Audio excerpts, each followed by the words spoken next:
And welcome to the Glacial Musical Podcast. It is beer, metal, and swearing. I, of course, am Nick Cameron of Glacial Musical, doing my Bill Clinton thumbs because it's not only election day, and it's daylight savings time. The first week we have returned to the proper time when it's dark at night. So, as of course, I am joined by the man who's always ready to fall backwards, Keefy. Time changes. How we doing? Changes. Roots I was up gonna to do the ground. changes, but I already did it. Oh, I gave you some yes lyrics right there from 90215, which celebrated an anniversary this week. I didn't know that TV show had an anniversary this week. Yes, 90215, the album, not Beverly Hills 90210, totally different. I'm familiar with 90210.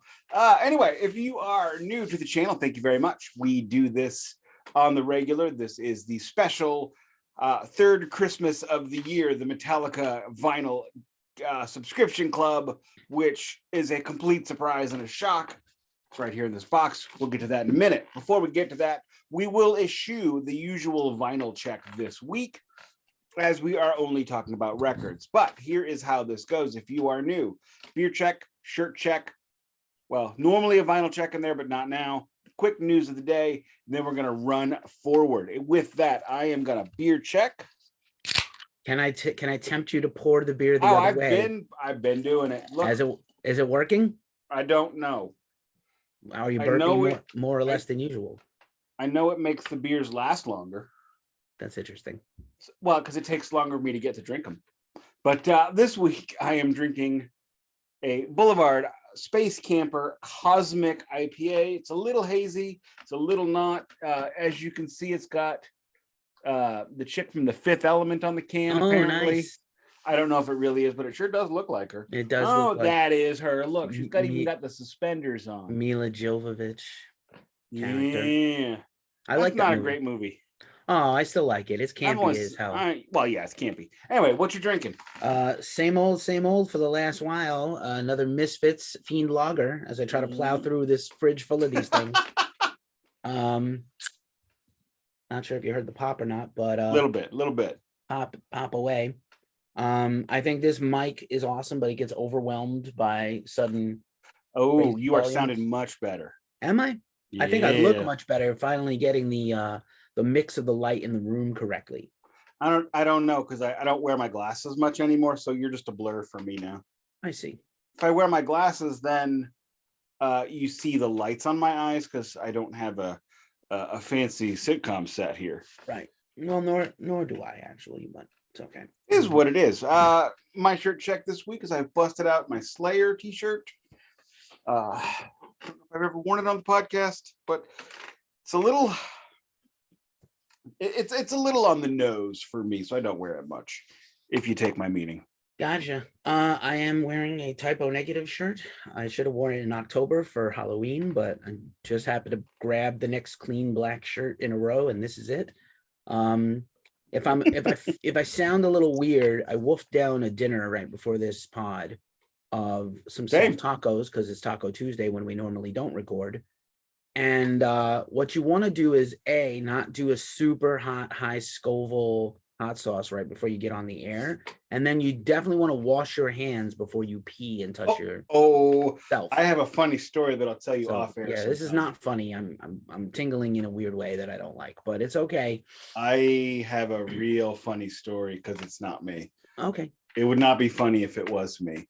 Let's hear it. No. It is an off-air story. It is about a dude, and no. Might be assault. Do you have any quick news items? Quick news item. God, who was it? Was talking about spending too many albums too many versions of your album is fan abuse. So this is Matt Shadows, Shadows of Avenged Sevenfold, tweeted today that he thinks, and he was very specific about what this means. So I think a lot of people are freaking out. Do you want to continue or should I continue? I read it this morning. It was early. What he specifically was referring to was not the people like Black Dahlia Murder or Ace Frehley or James Legg, who does it now, who put out several versions of their albums it's just the exact same thing in different colors. Although I think that's gone a bit too far, especially when we're getting the Christmas edition of Ace Frehley Origins Volume 2 that just has a green and red bar around the cover, or the exclusive Warehouse Music version of it. I'm sorry, the FYE, the official FYE version that has a black bar around the cover. A little silly, but the way he discussed it was if you have to purchase multiple versions of an album to get the entire thing, that is fan abuse. I would point out to Mr. Shadows that he is right. And Kiss did that with Kissology Volumes 1, 2, and 3 to get the entire set. You had to buy 3 different sets of them. Same with the Alive box set. You had to buy 3 different sets to get the entire set. So just to, again, what he specifically means is that, but also what he considers padding the stats. If you put out the same record, even if it's in a slightly different variant, with the same barcode and the same, catalog number at your label, that same album continues to grow in terms of albums sold. So he specifically means sort of the old Roadrunner game, where Roadrunner every year would put out the album on CD, and then the next year or 14 months later, they put out a digipack with extra tracks that you wanted. Of course you wanted the covers and the bonus tracks you didn't get the first time. And then that is essentially the same album again. What is similar to this is, let's say, High on Fire won a Grammy 2 years ago for, I'm going to say Luminiferous. Electric Messiah. Electric Messiah, sorry. So Electric Messiah wins a Grammy. Monarch Heavy, formerly E1, continues to repress Coke Bottle Green, Stoner Weed Dark Green, Blazing Sun Orange Yellow. They continue to put out new pressings because they keep selling. People are hot on people love High on Fire. They love Matt Pike. They buy up everything. I don't think that's bad. I don't think it's fan abuse. I think there's a certain culture of fan that wants every single version. I will rescind what I said. Because I just this is his opinion, something. not yours. I'm more concerned about his opinion. I said that was a bit much, but I take that back because the pressings of records nowadays on vinyl is very low, even for big bands. You're talking, because for the most part, you can't get, unless you're Metallica and you have your own printing plant, you can't make the amount. I mean, even before that, you look at Coheed and Cambria. I'm gonna start buying 2 of every of their record and then sell it 2 years later because it goes for stupid money. I just sold one of my Metallica Walmart extras because I needed the money and I didn't want to sell it, but I had one. I bought one. I accidentally bought 2. This happened before. Mm-hmm. I bought 2 and I had one in the wrap unopened, and I needed some cash. So I'm looking at my records and like, what can I get rid of that I don't really love that I bought on a whim? Or what do I have doubles of? Very few, because I want to own these and love them. The same thing with that Slipknot. I keep wanting to rip it open and play it, but it's like also sell it. There's a lot of them out there. There's a lot of them out there right now. So it's kind of like I'm waiting for them to die down and become a little more scarce, and then I'm probably going to move it. The high number for those Slipknots is 400. Matt is complaining about what he thinks is bands goading somehow unsuspecting fans into. I think he's a little off. Plus the fact that his own band is putting out a record next year, and I guarantee you he's still on a major label, and they're going to put out scads of variants, and there'll be a revolt. And now you're getting into the thing where the music websites are becoming merch stores, and everybody has a variant. Like I said, I got that Alice in Chains a couple of weeks ago. We vinyl checked from Sweden, because that vinyl store is the biggest record store in Sweden, and they get a couple hundred exclusive color variants for themselves to sell. You're seeing it from all over the place. Brooklyn Vegan. Some of them are all related. Brooklyn Vegan, Revolver, Metal Edge, High Times. These things are all kind of interrelated. But anyway, I'm not sure he's on the mark, and I'm not sure he's the person. The guy selling NFTs, which I think are weak.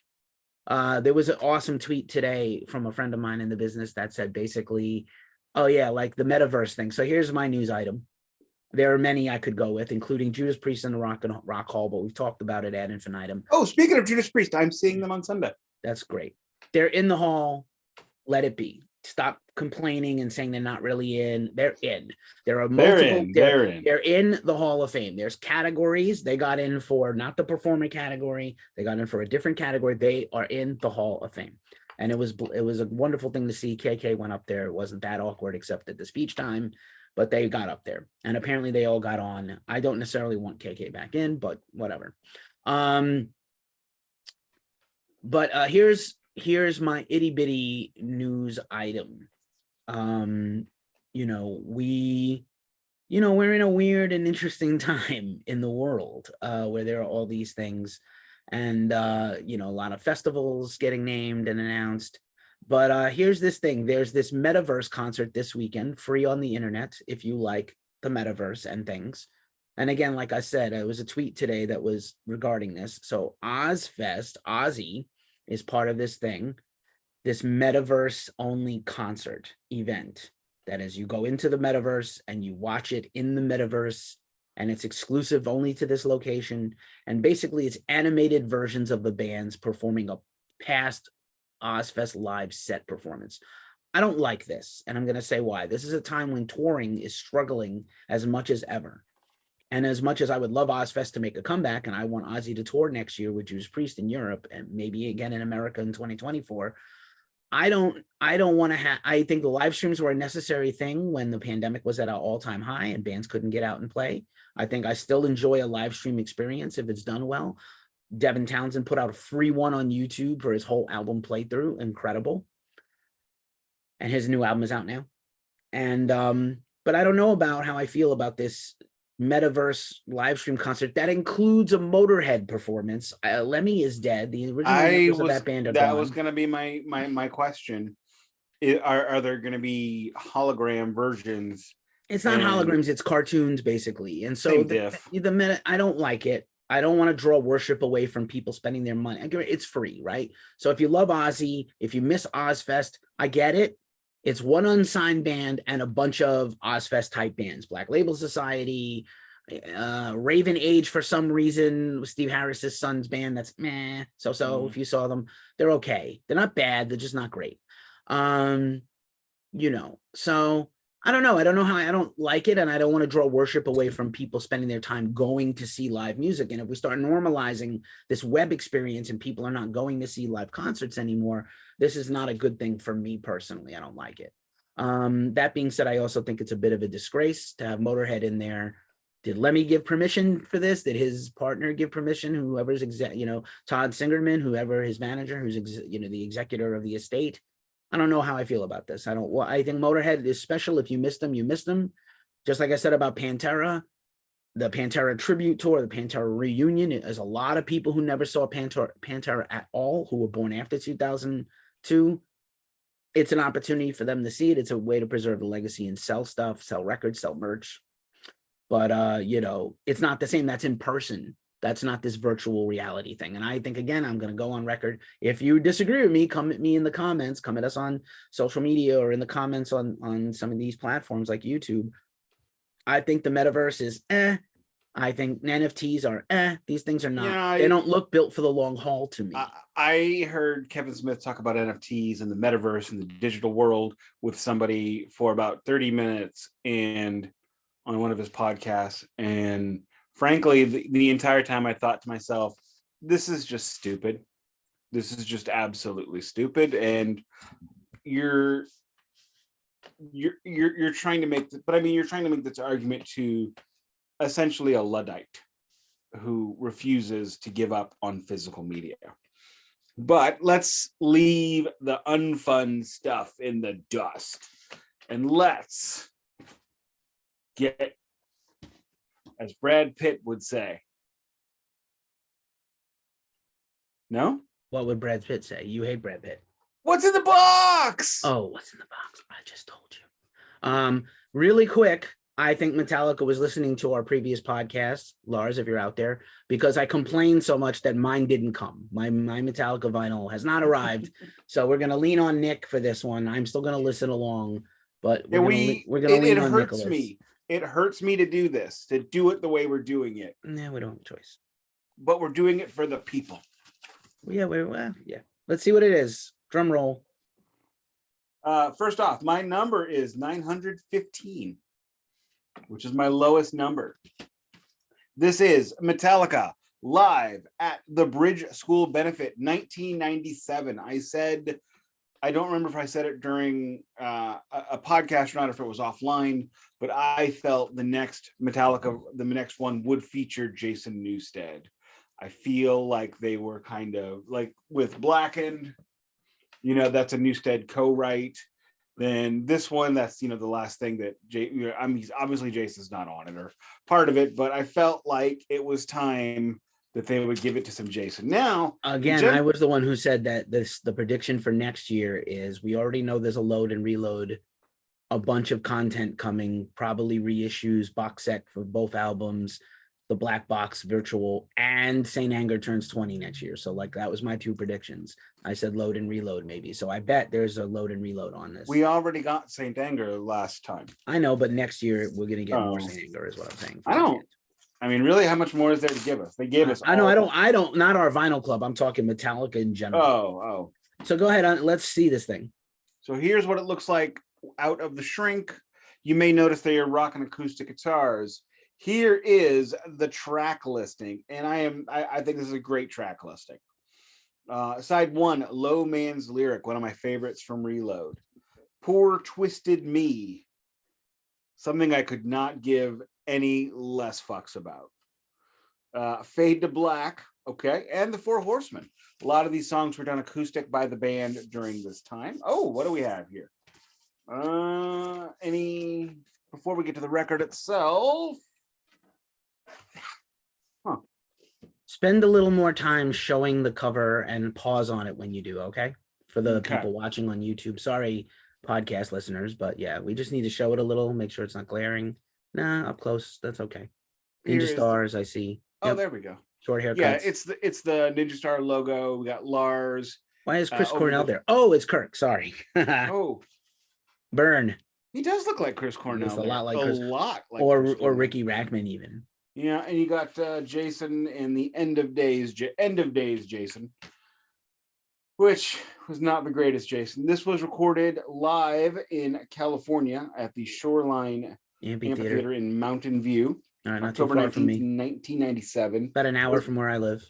What's great about this set, though, is I'm assuming this is an all-acoustic set. It is. Because they've all got acoustic guitars. Yep. So we have finally the acoustic version of the Four Horsemen on album. Unenthused. Whether or not, I'm sorry? I'm unenthused. Whether or not you think that's a good thing, your mileage may vary. We'll hear. However, what the point of the Metallica Vinyl Club is to do is to put things on vinyl that have never been released on vinyl or have never been released, period. I think this was released to their fan club in one of their fan cans.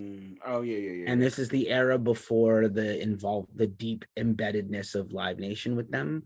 So this was sold only to fan club members. Amphitheater was sold out to fan club members. I think maybe there was a brief general on sale for the lawn, but they wanted to, this is a benefit concert for the Bridge School. They do one every, a lot of their charity stuff now is all within my hands. Let's see, is there anything special with the package there? No. You got your download code? I got my download code, which I'm going to send your way before we do this. I may not be able to, if I punch in your download code, you're never going to be able to use it though. So I'll give you mine when mine comes. That's fine. Whatever you want to do, I don't care either way. Yeah, there is nothing in there. What's on that sleeve? Let's see it. We got the Bridge set list. Yeah, it is. No, it's the sets list. I see the other artists. Yep. Peggy Neil Young, Casey Crowley, Blues Traveler, Lou Reed, Smashing Pumpkins, Neil Young, Alanis Morissette, Bridge School Film, Dave Matthews Band, Metallica, and Finale. So Metallica only got 40 minutes, and of the 40 minutes, we have like 20 of it. 13 plus 12. 25. So yeah, we got most of it. That's pretty cool. On the back, there is a photo. In the back, all that kind of goodness. I will read the liner notes.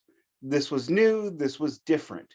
but this had up till then seemed very out of reach. But as the acoustic stars aligned, we were encouraged to do this at the right time and certainly in the right frame of mind.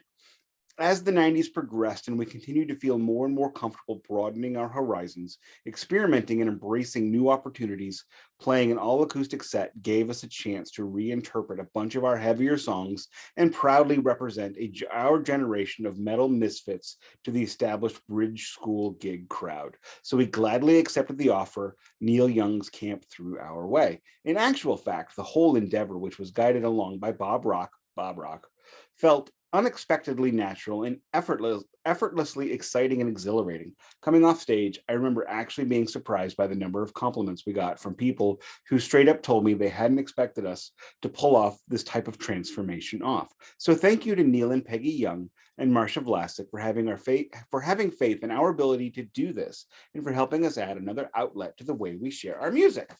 Lars. Yeah, so this is it's Neil Young who does an annual acoustic concert that Metallica kind of subsumed themselves, as they do with everything, like Led Zeppelin. Whatever we're part of, it's ours. I got a split in the sleeve. Bullshit. Oh well. For full context, before we hear this, when I saw the tour, we discussed it a while back, and they did the acoustic encore, I left. Oh, snapcakes. I walked out during, I heard it came out in the chairs, and I heard and out I went. I'm gonna give you this on air. If you hate them, you can go ahead and skip to the next one. You can just do a whistle stop tour. No, I mean, like, we're gonna listen to it. That's what we do here. Okay. Maybe I did like the live stream they did unplugged some of. I do like some of their unplugged stuff now. I did like Black in 2020, whatever, 2021. Right, I enjoyed that as well. So maybe this will grow on me now, but I definitely hated it in the moment in the 90s. I'm just putting that out there for posterity. Sorry, everybody. That is absolutely fair. I hated it in the 90s too. Yeah, Metallica, by the way, just played a concert. We didn't talk about it, but they just played a show where they didn't do any songs past Ride Lightning, not one. Oh, we've talked about that show, just not today. It happened already, but yeah, just saying. Yeah. All right. Well, I'm ready to dig into this and chug another beer while I do it. So nice work. I will pause the video and we will come back in a few seconds with opinions. Oh, all righty. That was a thing that happened. Let's discuss one thing before we get to the rest of the thing. It is awesome that Metallica chose to move into the 12-inch realm rather than the 7-inch. Although I don't understand why that one was at 45 speed, but I don't understand those concepts. They're all at 45 speed so far. I know, right? It's supposed to be higher quality. All right, fair enough. So yeah, it's really awesome that they're doing this, that they're bringing out these cool things maybe on vinyl in theory that I've never heard any of this before. So I've heard it now. Oh, all right. Now that being said, I'm sorry. You're going to be higher on this than me. So you go right ahead with a full counting and then I'm going to go low. All right. On the first track, Low Man's Lyric, apart from a little bit of flubby flub on the stupid fingers that we had on the guitar players here and there, I thought Low Man's Lyric was really well done. This also is the beginning of James as a vocalist that goes la la la la la la over everything when he really doesn't need to. You've got several world-class players that are right next to you. We could just listen to them instead of you, whatever that is. I don't need that. Please. I would say stop it. However, this recording is from 25 years ago, and has anyone who has listened to a Metallica bootleg since then or seen Metallica live knows he did not stop. He just made it bigger. The quick thing I noticed on this is Metallica's pressing plant really is amazing. This is a spectacular, high quality vinyl pressing of this music. Notice I didn't equate the two necessarily. The quality of the pressing, quality of the music. I don't know if there's a little foreshadowing there, but Jason Newsted was absolutely phenomenal, dexterous, and frankly, I would rather have him than Trujillo. Trujillo is a very close second. However, I prefer Metallica with Newsted. So it's nice to get some cool live stuff with Jason again. Then they go into Poor Twisted Me, and the shit just goes off a cliff. Toonses is driving the car here.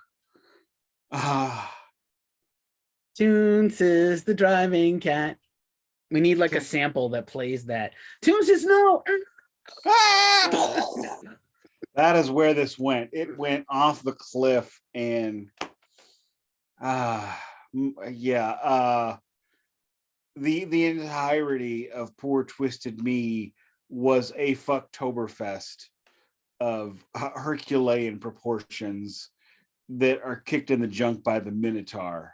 This is Hercules on the rock. I'm sorry, Prometheus. This is Prometheus on the rock having his belly ripped out by the eagle every day. I could not finish it. I could not finish this song because everything was awful. There was no redeeming quality. Okay, now we flip the record into some classics. We get Fade to Black, one of my absolute favorite Metallica songs, and hot take, it has probably my favorite Kirk Hammett guitar solo. That opening solo, not the speedy Kirk Hammett one, but the Gary Mooresy one at the beginning on that he always plays. Or he used to play on that Les Paul Custom, but now he plays on Gary Moore's Les Paul Standard. And you know what? When you acousticize that, man, it loses a lot.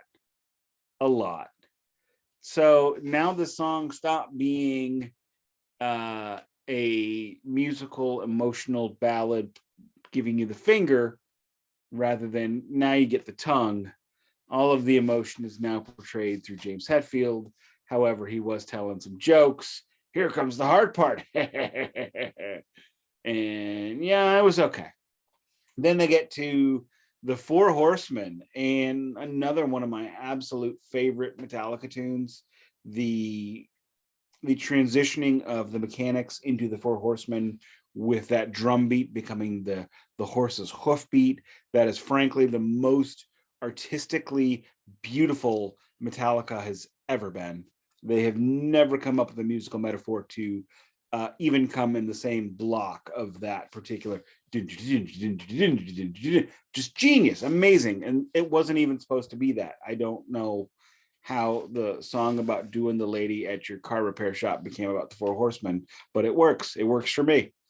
But what doesn't work for me is when James Hetfield screams, "Play some Skinner," before he starts playing. Then he goes, "Play it pretty for Palo Alto."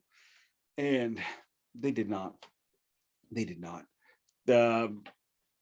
It took 2 minutes before I could even tell that it was the Four Horsemen. And I thought to myself, oh, good. It's only a 4.5 minute song. So mercifully, it's almost over. However, those were the longest 2.5 minutes of my life this past week. So the amazing thing about front and back on this album is Lars never makes a mistake. Lars is in the pocket doing his Larsy 2/4 swingy thing because it's the only thing he knows, but he does it so well. And I'm off camera now. Oh no! So I'm back. I don't know what happened there. So yeah, man, this thing goes downhill so fast. And it had Fade to Black been on side one, Low Man's Lyric, I would probably never flip the record again. Keefy will now give his take in the third person, because that's what deserves this album, this release deserves. Having not been a super fan of Low Man's Lyric, but understanding why Hetfield loves Tom Waits, as do I, and Nick Cave, as do I, who are the primary inspirations. Oh, I thought he was going to say Nick Cameron. Well, he should love Nick Cameron. You've spent enough money on his band and shirts and things. It's fair. I think the song actually works better here than on the album. Agreed. I don't Agreed. love the hurdy-gurdy, the whatever the shit that is. I understand it. I don't love it. I have never been a huge lover of the song. I actually love the cover Loverman from Garage Inc. more than the song, that song, which inspired Low Man's lyric, or among others.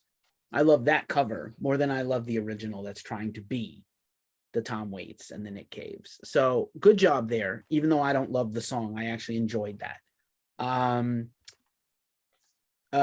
Poor Twisted Me, just a subpar song. We discussed it on a previous podcast when we did Load and Reload. See, Poor Twisted Me is one of the many songs off Load and Reload that losing it would only make the record better. For sure. It's just not a great song, and it doesn't necessarily translate for me. It's an unfinished song. I think people who love Load and Reload, and there are those who do. I do. They're going to love that, right? If you love those records and you heard that, you're like, wow, that's awesome. Load and Reload was the first time, the first time I saw Metallica live was those tours. And two, it was the first time I had any goddamn money that I could go buy the albums on day one. A lot of people. You're not alone. Side two. Oof. So Fade to Black, I'm going to say, does work. Mm-hmm. I don't dislike it. I love the songs. One of my favorite Metallica songs. Ride the Lightning is my favorite Metallica album. And I agree with you on the solo. The guitar player from my band, Salted Wounds, Fahad, thinks that the solo to Fade to Black is the greatest solo in Metallica history, bar none, period, full stop. It's hard to argue. It's in the tippy top. What I think is interesting is Metallica today would have slowed down the ending riff halftime. So instead of trying to play it in metal speed, the Diamond Head riff they stole, right? Instead of trying to play that riff, the Diamond Head riff they were influenced by, stole. Instead of literally, Diamond Head has a song that goes I know. The same. I'm trying to be silly. Now we're bringing All right. So I'm going to say this. The older Metallica now would have slowed. I would like that slowed down, very slow. So instead of trying to mirror the heavy song Unplugged, do justice to how difficult it is to play and sing that, and slow it. Maybe it'd be too hard for them to do it, but I would have slowed it down to like dee dee dee dee dee. I would have made it a Gordon Lightfoot, Neil Young song at that point instead of the metal part. I will say this, I do love Kirk. I like it. I love it. Kirk did like a little mandolin, like almost a black metal, like a little black metal version of the lead guitar part, which is amazing. Yeah, very tinny. Super tinny. Super tinny, but not terrible. And probably the best vocal performance by James also on Fade to Black. Not hard to do because it's, balladry and he's good at it. And then for Four Horsemen, which is the song I walked out on in concert, it's actually better here. Is it? It's a little better here than I remember live walking out of the Giant Stadium back in the day. And it's not a great song to do unplugged. I admire that they tried and I dig it. I know people who love the Mechanics and they hate Metallica's and they love Megadeth. So they love the Mechanics. Mechanics is not a good, this is such a much better lyric and vocal than Dave's Mechanics. I'm sorry, not sorry. Oh my God, it's not even close. Lyrics are terrible. Dave's not as good a singer as James Endpoint, and never in his life ever. And just better lyrics. And I can't really, I have to say it's actually not bad. So to me, this is a C compared to the other two. I don't love Saint Anger. It's my least favorite anything Metallica beside Lulu. Same. And that, except for the half, those live tracks actually were really done justice to compared to that album that I have really not listened to much since it came out, but I enjoyed that very much. Obviously, the Blackened was an A. We discussed that. A pure A. So this is kind of third out of 3 so far. This is definitely getting slightly diminishing returns at this point. I disagree. I disagree, but I also have odd takes for Metallica, and I don't think so. I love Lulu. That's awful. Yeah, you should be ashamed. I'm not. I will never be ashamed. I'm going to keep putting it up on the rack to make you look at it when we do these because it's funny. But this diminishing returns, yes, but I liked Saint Anger Rarities better than Blackened. If you took Blackened 2020 versus any of those songs, I like Blackened 2020 better. However, I did not feel like on that release that they really made use of the space, man. It's like Bruce Dickinson said in the Blue Oyster Cult documentary, which I assume was real and not a skit on SNL, that it really explored the space. They had more room and they used none of it. So I was disappointed that we got a single on a 12-inch. But that's what this series is. That's all this series is. And that's what the series was last year. And they're took the same amount of money for what they think is a better quality product. Technically, to put less songs on a 45 is gonna just make for a better sounding record. But they're putting like this one and the last one were 4 songs each. I'm not mad at it. I like that. And yeah. I like having a few selections from Saint Anger on the live editions. I've always said I like the live versions of those songs. And I think if they went back and re-recorded it, they could turn Saint Anger from a musical abortion into assisted suicide. I mean, it would improve that much at least. And there goes the algorithm killing us on those 2 words back to back. Sorry. Throw the R word in there while you're at it, pal. Anyway, Jesus, you. I'm gonna say, I wouldn't have bought this myself if it was just a standalone. Would not have bought it. I don't hate that it's part of this collection we paid for. It's still it's still a third out of 3 for me out of these 3. That is a really interesting way of rating it. And when I say interesting, I mean really smart and probably the right way. Blackened, I would not have purchased it. Oh, I would have. I love that. I love that thing. Consider these things cost $25 a pop, which is what Lords of Summer cost on 12-inch, about $25. Horrible. Yeah, Lords of Summer was just really fucking terrible. Yeah. I did not. Oh God. Let's get some credit to Metallica. Let's get some credit to Metallica. The email, did they let it die? The email that said like this vinyl was on the way starts with like, yeah. Like the email copy says, yeah, your vinyl is on the way. Mine's not here yet. Effers. Anyway, yeah. Let's just get into some prediction time. So we definitely are both down on this release. You're sort of a little higher than me, but both down. It's half worth. It's half. You gave Metallica the first one, Blackened 2020, an A in the moment when we did the show. Yes. And you liked the Saint Anger. So this is definitely at the bottom of those 3. Yeah, but I mean, when I say that I would not have purchased Saint Anger, or I'm not Saint Anger, when I wouldn't have purchased Blackened 2020 in the wild, that's because I just don't buy. I mean, some people do. Some people will pay $20 for a single. I understand. Well, I consider these EPs to me. These are EPs to me. This is an EP, in my opinion. It's the song, a live version, and another song. On that one, we're stretching for EP. The other 2 are pushing album territory. Let's see, Saint Anger. I'm just being a little 4 songs. It's 20-something minutes, 22 minutes. It can't be 14 minutes plus 11. I understand that Gate Creeper and Chat Pile have albums that are like 31 minutes now, but like this is not. No, you're right.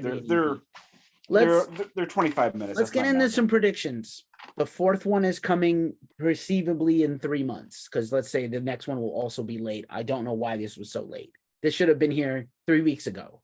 Correct. Right, by rights. So not to be, they had their own. Well, it took a week for the damn thing to get moving. I mean, I think what happened is they made the labels and then they didn't drop them off at the post. They are dropping off probably like 80,000 records, right? To them, a limited edition is 80,000 when they usually do 1 million of everything. Correct. So my opinion is you have 900 of probably 50,000, which is awesome. Mine has been lower, I think, because alphabetically. We're like about the same alphabetically, so I don't know. I'm before you. Yeah, I don't know what the choosing is, but I've been lower than you on the previous two. I think it's random. I think they just have, And I definitely that's the signed up random after you. generator. For sure, I signed up like a week after you. So anyway, Mhm. what is your prediction for the final, which I'm guessing we will not see until mid-January 2023, if we're lucky. Probably I'm February. gonna expect February. Now let's see. So let's look at what they've done. They went to the pandemic. We're obviously not going to get anything modern. We're not going to get anything from the past couple of years because there's no point. They release all that stuff as it is. Okay. We're not going to get anything from the Black Album because they just did the Black Album box set. This could be the load reload teaser for I think the load and reload box set. Well, we just got reload, two load and a reload. No, yeah, we got one of each. Poor Twisted Me was load and Low Man was reload. I think this was the teaser for the load reload box set. I think it's going to be one set. I think it's going to be one whole album sequenced on a bunch of vinyls. I don't know about that. New artwork, a lot of extras, a lot of photos, a photo book of all the Anton Corbin photos. I think we'll get Lars, whole spreads of Lars and Kirk. Yeah, doing stupid which shit. Which is fine. Kiss each other. It's fine. Kirk needs a kiss. He needs a good kiss. They all do, especially Lars. But I think that's what we'll get.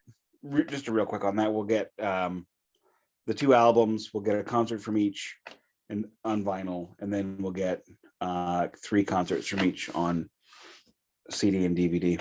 But that's besides the point. And so they're not going to do Black. You know what? I'm going to say Cliff. We've had nothing from. There's 3 lineups of the band. The only other thing that I would think they might be tempted to put out, and I was thinking about this on the way home today, was the concert they did at a bar with Bob Rock. The Bonnaroo concert. Was it Bonnaroo? It was the day before Bonnaroo, and they played a bar in Nashville. Yeah. That sounds terrible. The sound on that thing is horrible on YouTube. And I'm not saying they should. I'm just saying I would have thought they might have been tempted just to, I don't know, be silly. Here's my prediction. I'm going to throw a wild one at you. Even though these concerts are now available to watch on the Coda collection on Prime, I think Vinyl Club Year 2, number 4 is going to be 40th anniversary concert cuts, 2 from each night. Night 1, night 2, and they're going to be old school. What would be interesting, like even though it wasn't performed great, Hit the Lights with Lloyd. No, I'm not talking about that. I'm talking about the concerts I saw. Oh, 40. No, I'm sorry. 40, I was thinking not 30. No, not 30. 40. I think 30 is more. You got to pay people for those, and it's just the 4 of them. Actually, like the whole lead up to those 2 concerts, me and my friends were all speculating like who's going to show up, because they had like 300 friends in the building who were all from bands. Kerry King was there, Scott Ian was there. Oh, for 40, yeah, we talked about that. Yeah, so like they went out and played as a statement, just the 4 of them with no guests. I thought that was a neat thing they did. We actually discussed that already at length. Yeah. At length. I don't think so. I think one of the things Metallica has always done is they are willing to elevate those beneath them that they surpassed. That's why I think, and I think Metallica is generous with their publishing. They're generous with their helping hands. So I think if they did release Merciful Fate with Merciful Fate playing on it, especially now that Merciful Fate is touring, that'd be fun. That'd be fun. And I would love to hear, I would love John Bush singing. Did he do Phantom Lord? Was that what he did? I don't remember. Yeah. Have that. I mean, that would be an interesting set to me, and I don't think they would have a problem throwing out any. I don't know how. I mean, you'd have to know how the contracts were done on that. but I definitely wouldn't want to sue Metallica because I'm sure their lawyers are significant. All right. But 40th anniversary, what was played just off the top of your head? Just throw out like say 3 cuts from that concert. That Like I said, old school things, you know, one record from each, 1 or 2 songs from each album on both nights. So they did they did like Kill 'Em All to Hardwired night 1. They did Hardwired to Kill 'Em All night 2. I don't want to hear Seek and Destroy ever again. Really, I'm really at that point where I can't do it. I almost like used to be my favorite, one of my favorites. I can't now. Well, it would be one thing if they didn't 10 to 38 minutes a night. Yeah, I just can't. And I don't even want to hear other bands do it. Like I said, I saw the Bay Area Interthrational concert and they did it, and I was like, I'm out. Yeah, I don't know. Just, you know, I wouldn't mind hearing some deep cuts from both those shows, and you could almost do as like a capstone to the year of releases. You could do like a Kill 'Em All ride, even though we just had a ride. Master, which we've got none of. Master, and then Justice, even though we got Justice. I think it'd be cool. We've got nothing from Master. Cliff Era would be good. I still like the 40 idea. I wouldn't rule out, they love Hardwired. I wouldn't rule out them doing, and also let's also say that Death Magnetic is underrepresented in this whole era of things. Death Magnetic is underrepresented in the everything. Yeah, it's only 13 years old, and I think it's still pretty slamming. It was pretty great, except for the quality of the recording. It's a great album, written songwriting. When you get it on vinyl, it sounds better. Yeah, you said that. I need to do that. It's the one I don't have, actually. Yeah, I got that one a few years ago, and I was really, really happy. I mean, it's much better. It's not that like punishingly loud, harsh, caustic sound. And it's also like because you can't. Not Fiddleman's best mixing work either, to be honest. Right. It was brick wall. It was a brick wall. Brick is the right analogy. That's just it was a sign of the times. You know, Metallica, for all their non-trend following, does tend to jump some trends from time to time. They squiff on. That's all for me, friend. Do you have anything else? No, I'm gonna say that, you know, right now, let's say I'm gonna ask this. If the next one is a dud like this one, or if the next one is a banger like the other two, do you re-up? Well, here's the thing: the re-up is going to come before that, so we have to know now. Are we going to re-up? Because the re-up is coming in 8 weeks or less. So 6 weeks to go, right? I assume they're going to do another one. This did very well, I imagine. Right now, gut reaction: are you re-upping? Yeah, I'm re-upping. Okay. All things being equal, I will also re-up. But yeah, it's been a neat series. I've gotten my money's worth. I've loved doing these with you. I've gotten my money's worth, even if we didn't do these. I've enjoyed them. This the least. I really hope the next one's better. I'm hoping this one grows on me. Maybe it was just so different that we just couldn't. We didn't even talk. Like not only is Outlaw Torn bad, it's badly done. Like James is awful. Like his Poor voice Twisted Me. Oh, sorry, Poor Twisted Me. Outlaw Torn would be great. Poor Twisted Me is not. His vocal is terrible. Actually, I wanted to talk about that a little bit. You're right. But I also think like this is younger, different James than now, and he's a better singer now. His vocals on that song are emblematic of what they did for the entire set that we have on this album. They were simultaneously trying to and trying not to do it differently for the moment. I'm not trying to listen. I'm not trying to hate on him. I welcome people in the comments. If you have this and you bought it and you think differently than us, please, I encourage you to comment. Drop us a comment on social media. Drop us a comment on these YouTubes. But yeah, this is not. He's better on the other 3 tracks by far. Yes. But also on the worst song, he also performed it badly. Yes. I think so. Just his vote. We both cringed at the same time. He hit like a certain, like a real bad note, and we both were like, "Ooh!" We did the pat. It's time for androgyny. It's Pat. Yeah, It Poor Twisted Me is a poor song, and it was poorly performed. Oh, fuck. Poor song, poorly performed, and I would say it was even poorly translated to the acoustic set. Yeah, it should not have been anything. I mean, like, I'm hopefully, what in the other 15 minutes we didn't get? Couldn't you put one of those on? Who picked this? Yeah, that was Lars. actually my thought. Lars picked this. My thought was, is this the best? I mean, the other two songs are worse than this. I appreciate, it's like the extra point kicker. I really appreciate the effort on the long field goal. And if you didn't make it. Yeah, and like I said, I'm hoping that I will find some beauty and truth in this on the next time I spin it. I have spun, and by beauty and truth, I mean something worth listening to.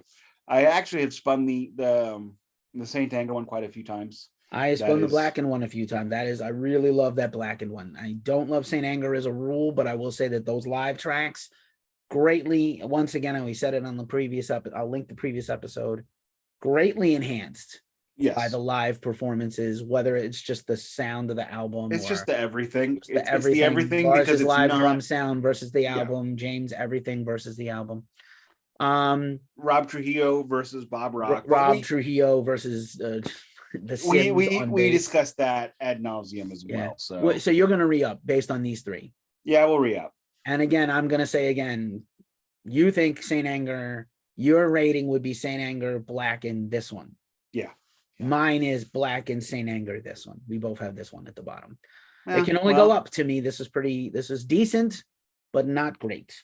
It was the right kind of choice for the series. However, that does not necessarily. It's like Andy Kaufman reading The Great Gatsby to a comedy crowd. It's funny. It's funny when it doesn't happen to you. How much fun is Lars having curating this? Like, this is the highlight of his year. Besides, like, digging it. Huh? I would imagine he's digging it pretty. He loves this. He loves this. Bro, I have this idea that, like, after we did the live stuff, it's so crushing that we do the unplugged next, and it just makes so much sense to me. There's beauty and truth. There you are with that phrase. Sorry. Is that Bob Marley? I have no idea. Okay. I'd like to think I coined it, but I doubt I did. I don't know. I will say this. This has been the Glacially Musical Podcast. Thank you for listening. Please like and subscribe if you made it this far. We really appreciate you. You must have enjoyed this or not, but thanks for listening. Please give us a subscribe. We really appreciate it. Like and follow us wherever you listen to podcasts. You can follow Nik or I on the socials. That'll be in the description as well. And as we say every week at this juncture of the show, this has been the Glacially Musical Podcast, and it does not play in Peoria, but Metallica does play unplugged from time to time. But not in Peoria. But not so far, not in Peoria.